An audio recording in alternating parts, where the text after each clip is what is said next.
Hey there, Lynn. Hi, Stan. So very nice to see you. Good to see you Yes, too. thank you for taking the time. I didn't know you had spent 2 years in Zurich. I grew up in Geneva, and I went to the University of Geneva. So some of the scenes were very, the setting was very familiar to me. So that's great. That is great. Yes, and it's nice that you included in the novel because Geneva had too many international organizations. So it was great. So, unless you have something to ask me, we'll jump right in. Let's go for it. Okay, And good. although I want to say it was beautiful to live in Zurich, and we hope to visit it, substantially in the future. Uh, Yes, yes. yeah. My sister still lives in Geneva, and she actually worked for many years for the High Commission for Refugees at the UN. And so she had lots of stories. Yeah. And but another time, Okay. there might be a 1-2 second delay between when I ask a question and you answer, because I want to put you in speaker view so that just you are on site. So Okay. bear with me, and then when I ask a question, we'll be on side by side. Is that Okay. okay? That's Yes. fine. All So right. here we go. All right. So you are a Californian through and through, and you have been living in Davis for many, many years. And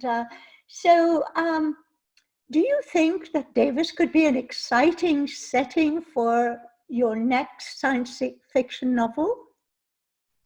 Well, in theory, yes. In practice, I'm not even sure I have any next science fiction novel to write.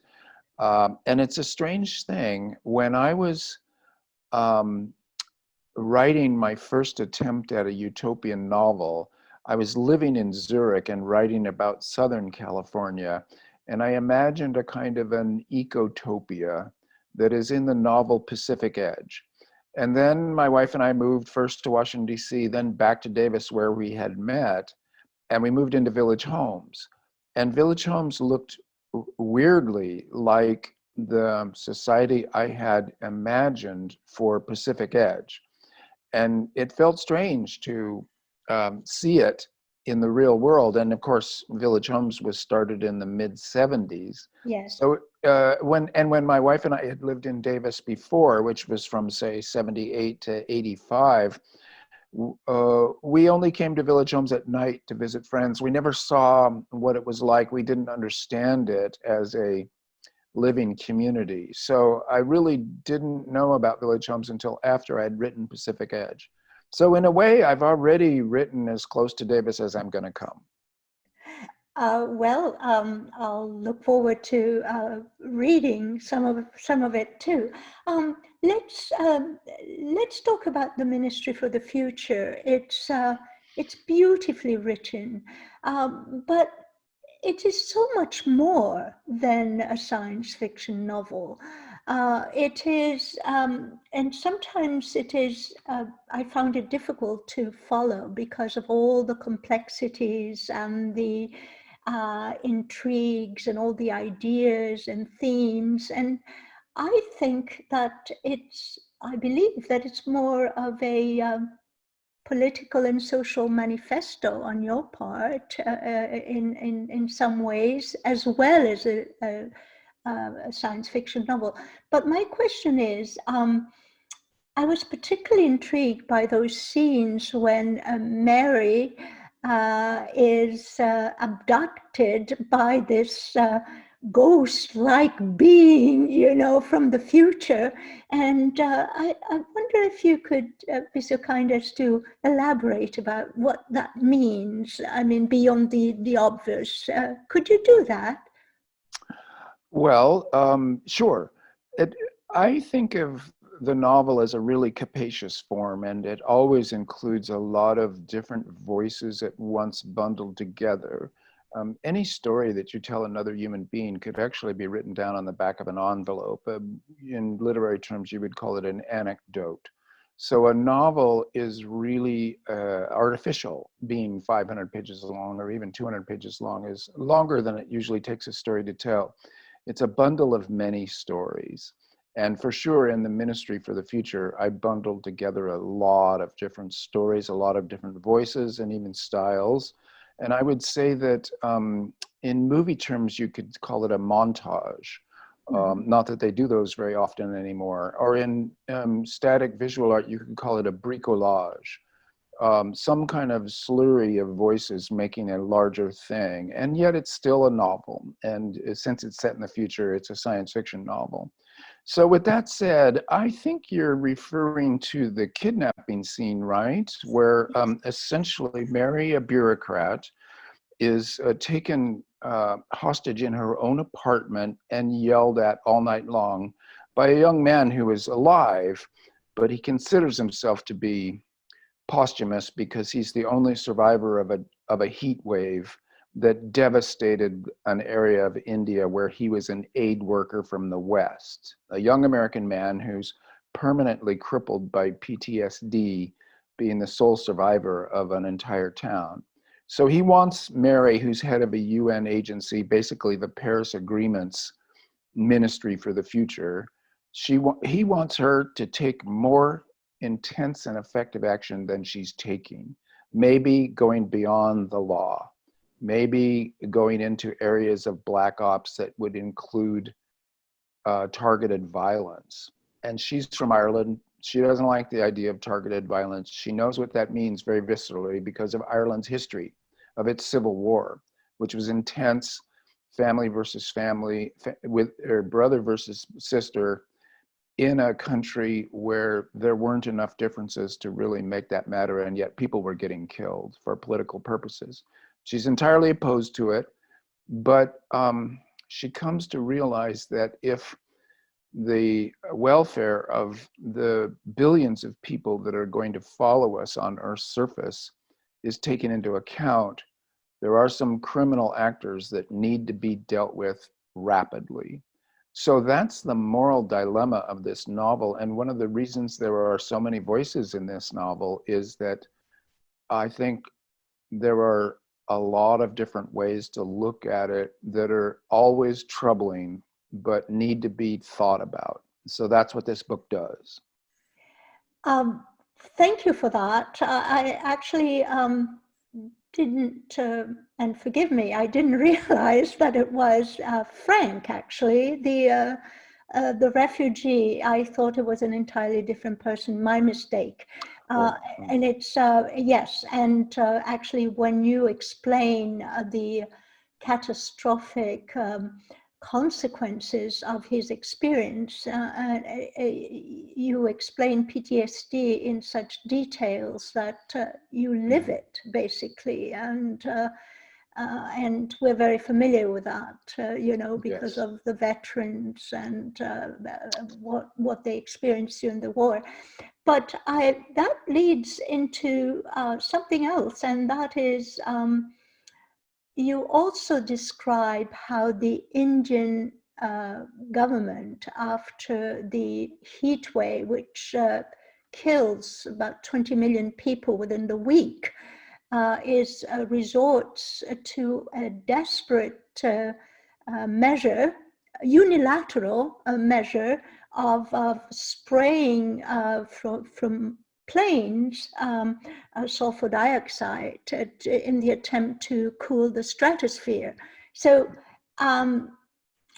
my question to you, Stan, is what would be the consequences, and you allude to it in the novel? It would be bad, I think, but I think also that these heat waves that combine heat and humidity that are fatal to humans, no matter if they're in the shade or under a fan or not, are coming, and they need to be prevented if possible. And so that's why I wrote that scene. We need to think about these things as the inevitable consequences of the way we're acting now. If it happened in the country that it happens in first, a devastating heat wave, death, mass death, if they were to go after this solar radiation management, which is a geoengineering methodology that is widely discussed, it's probably the principal geoengineering method that has been discussed, which is to imitate the Pinatubo volcanic eruption in the Philippines of 1991, drop world temperatures by a degree or two for about 5 years, after which the dust settles out.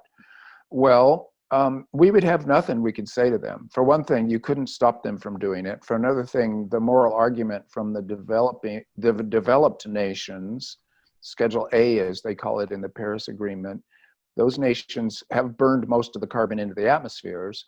Meanwhile, the developing world, Schedule B nations, are doing their best to rise out of poverty, and often by burning lots of carbon, but they have nowhere near caught up to the developed nations. We have no moral standing with them.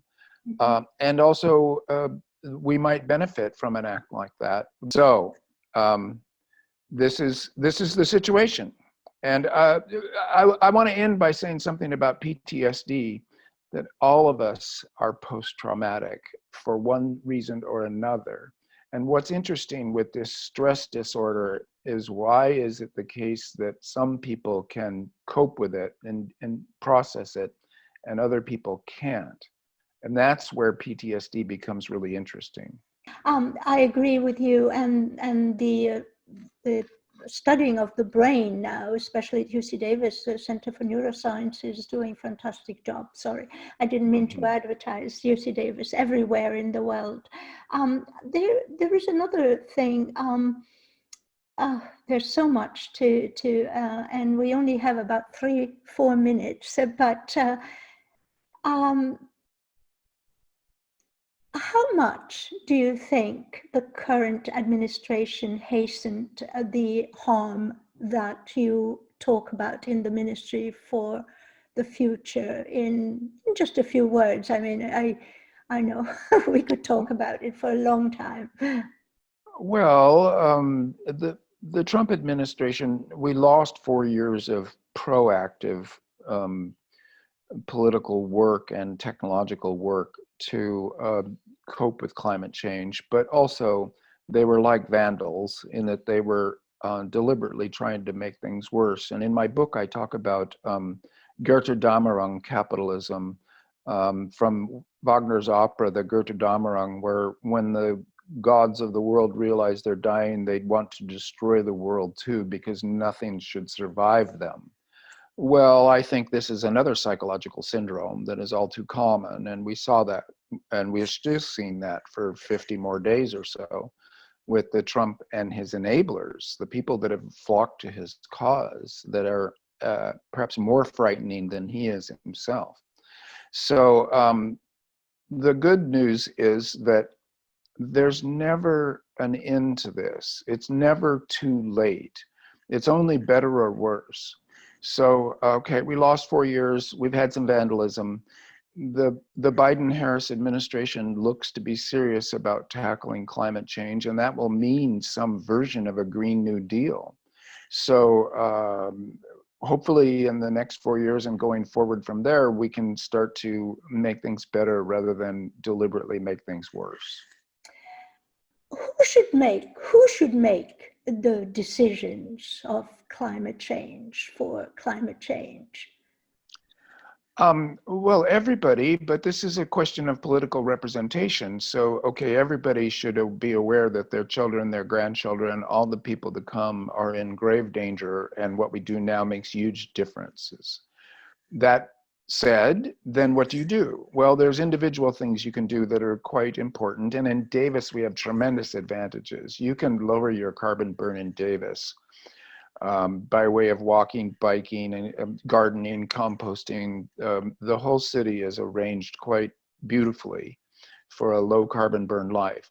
But above that, you need to go right up through the region, state, nation, and then to the international system that the Paris Agreement is there to organize.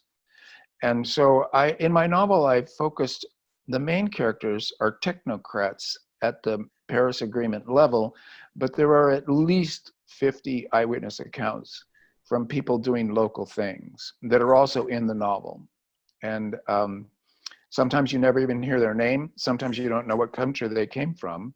I did that on purpose because they are types. They stand in for millions of people who will be doing things like that. So it's going to be a vast civilizational effort. Mm-hmm. And in that, nobody on earth has very good political representation right now in this bad moment for democracy and political representation in the authoritarian populist countries. It's quite bad. But nobody is completely bereft of political representation either.